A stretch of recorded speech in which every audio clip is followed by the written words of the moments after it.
Assalamualaikum warahmatullahi wabarakatuh. Selamat pagi teman-teman.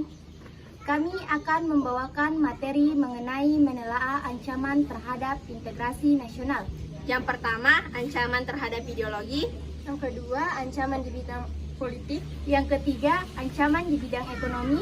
Dan yang keempat, ancaman di bidang sosial budaya. Yang kelima, ancaman di bidang keamanan dan pertahanan. Baiklah, saya akan membawakan materi tentang ancaman terhadap ideologi.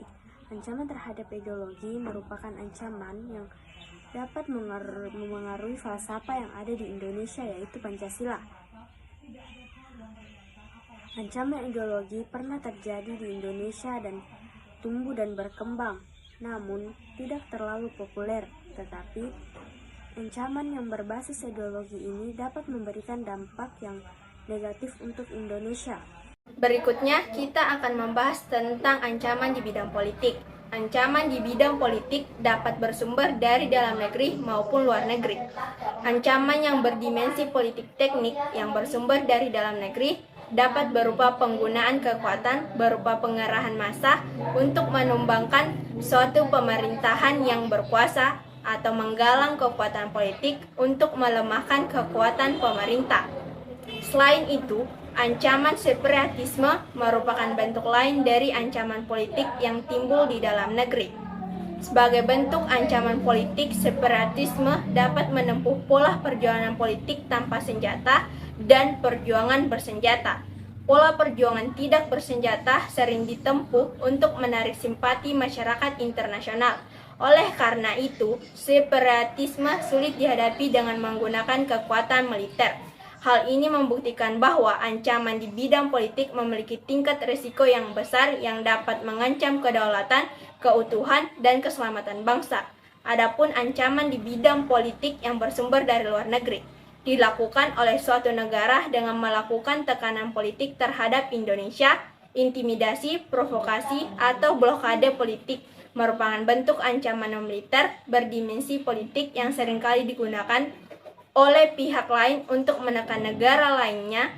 Kedepannya, bentuk ancaman berasal dari luar negeri diperkirakan masih berpotensi terhadap Indonesia, yang memerlukan peran dari fungsi pertahanan non-militer untuk menghadapinya. Selanjutnya kita akan membahas materi mengenai ancaman di bidang ekonomi.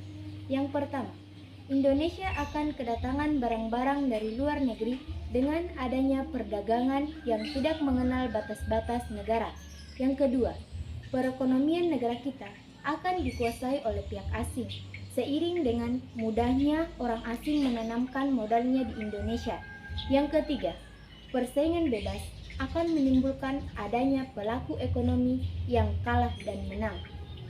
Dan yang keempat, sektor-sektor ekonomi rakyat yang diberikan subsidi semakin berkurang, koperasi semakin sulit berkembang, dan penyerapan tenaga kerja dengan pola padat karya semakin ditinggalkan, sehingga angka pengangguran dan kemiskinan susah dikendalikan. Selanjutnya kita akan membahas materi mengenai ancaman di bidang sosial budaya. Yang pertama, munculnya gaya hidup konsumtif dan selalu mengonsumsi barang-barang dari luar negeri. Yang kedua, munculnya sifat hedonisme, yaitu kenikmatan pribadi dianggap sebagai suatu nilai hidup tertinggi. Hal ini membuat masih suka memaksakan diri untuk mencapai kepuasan dan kenikmatan pribadinya. Yang ketiga, tidak adanya sikap individualisme, yaitu sikap selalu mementingkan diri sendiri serta memandang orang lain itu tidak ada dan tidak bermakna. Jika seperti ini dapat menimbulkan ketidakpedulian terhadap orang lain.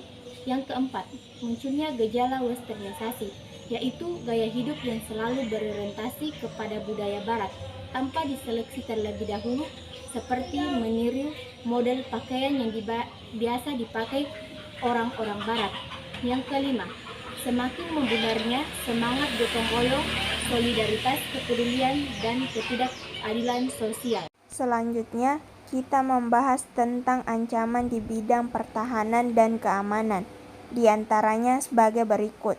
1. Perang. 2. Perang konflik perbatasan. 3. Pelanggaran wilayah. 4. Gerakan separatisme. 5. Terorisme. 6. Spionase. 7. Sabotase. Mungkin cukup sekian materi yang dapat kami sampaikan. Semoga dapat bermanfaat untuk kita semua. Jangan lupa like, Komen, share, dan subscribe. subscribe, dan